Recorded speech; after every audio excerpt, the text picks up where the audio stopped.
trouve la musique partout. On est obligé de l'entendre dans tous les lieux, chez nous, chez les voisins, au travail, dans les centres commerciaux, dans les taxiphones, dans les gares, dans les marchés, dans les rues. On voit des gens dans leur voiture, ils mettent le son à fond. Dans leur maison, pareil. Parfois, dans les transports, on a des gens ivres qui rentrent avec des guitares ou des instruments de musique et se mettent à chanter. Et malheureusement, il est très difficile aujourd'hui de s'en préserver tellement elle s'est propagée.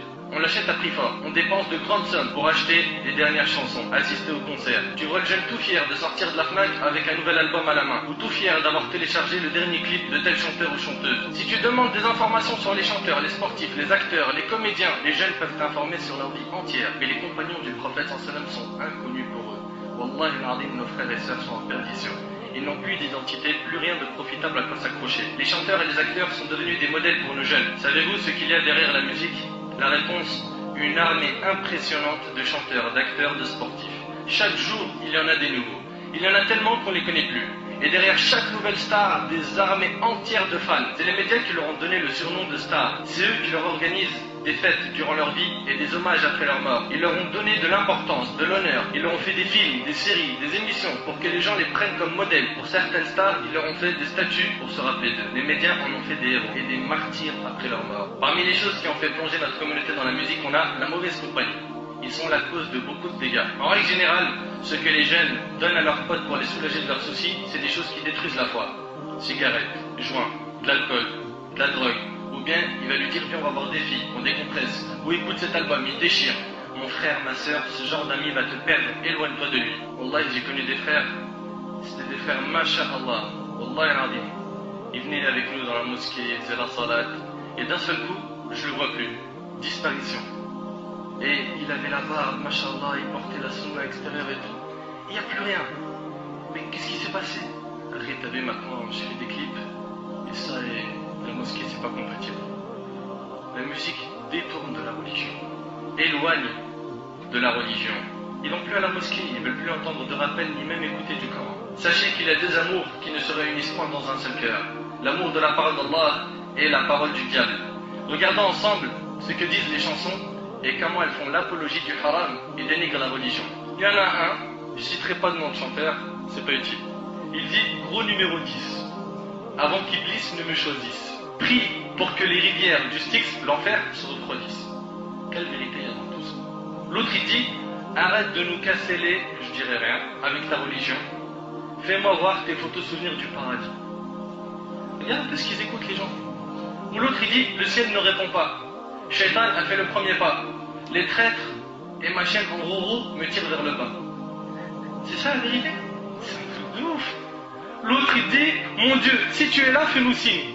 Lui carrément il vient te faire douter sur la croyance. Hein?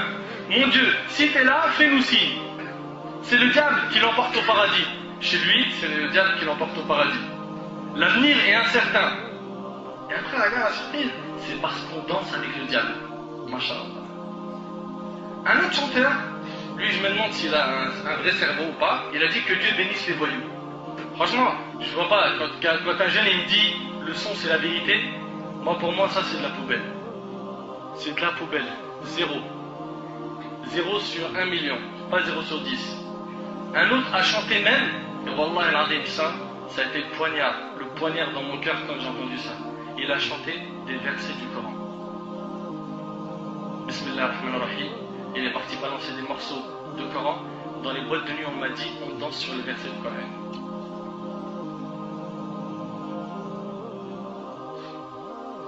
Danser sur le Coran.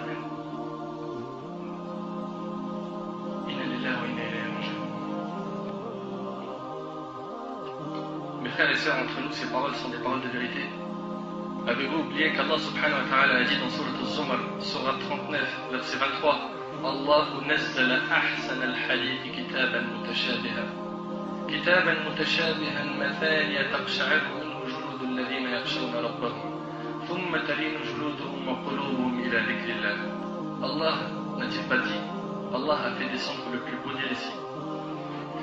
Ça me fait de la peine, Wallah, d'entendre que des jeunes peuvent dire, lui dit la vérité, alors qu'Allah il dit, Allah a fait descendre le plus beau des récits. Un livre dont certains versets se ressemblent et se répètent. Les peaux de ceux qui redoutent leur Seigneur frissonnent à l'entendre, puis leur peau et leur cœur s'apaisent au rappel d'Allah. Comment tu peux apaiser ton cœur avec les paroles du diable, avec le Coran du diable, avec les instruments du diable?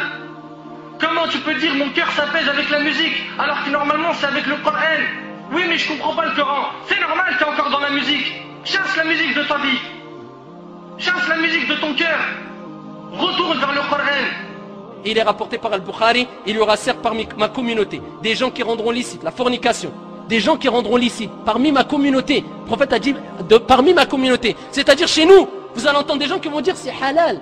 Le prophète, il y a 14 siècles, il a dit il y aura des gens parmi ma communauté qui rendront licite. Au nom de quoi? Allahu A'lam. Qui rendront licite. Qu'est-ce qu'ils rendront licite? La fornication, la soie, le vin et les instruments de musique. Tous les instruments de musique. Après on s'étonne. Pourquoi on est humilié? Et quand tu parles de musique, ah c'est rien ça. C'est grave, ya akhil karim. Il y a des choses qui nous paraissent vaines ou sans importance, alors qu'auprès d'Allah ils sont graves. Frères et sœurs, la communauté a besoin de vous. On veut que vous soyez comme les compagnons du prophète sallam, que vos cœurs soient attachés au Coran, à la prière, aux adorations. Mes frères et sœurs, éloignez-vous de ces chanteurs et de ces chansons qui ne font que d'appeler à la perversité, à la vulgarité, au sexe, etc. Repentez-vous, tous, ô vous les chanteurs, et vous qui vendez de la musique avant qu'il ne soit trop tard, car après la mort, on n'a pas de deuxième chance. Le prophète a dit que chacun mourra dans la situation, ou plutôt ressuscitera dans la situation dans laquelle il est mort. Donc maintenant, à toi de te poser la question avec toute sincérité. Est-ce que tu n'auras pas honte de ressusciter devant Allah subhanahu wa ta'ala alors qu'Allah azza wa jal t'a fait mourir et tu écoutais de la musique? Est-ce que tu n'auras pas honte de ressusciter auprès d'Allah azza wa jal en écoutant de la musique? Tu écoutes de la musique et Allah azza wa jal te voit devant lui. Est-ce que tu n'auras pas honte de te trouver dans cette situation? Si après tous ces avertissements et ces preuves, vous préférez la voix du diable, le Coran du diable qui est la musique, sachez que le jour du jugement sera pour vous un jour de tristesse, de peine, de regret, de souffrance. Le seul problème, c'est que ce jour-là, il n'y a pas de deuxième chance ni de rattrapage.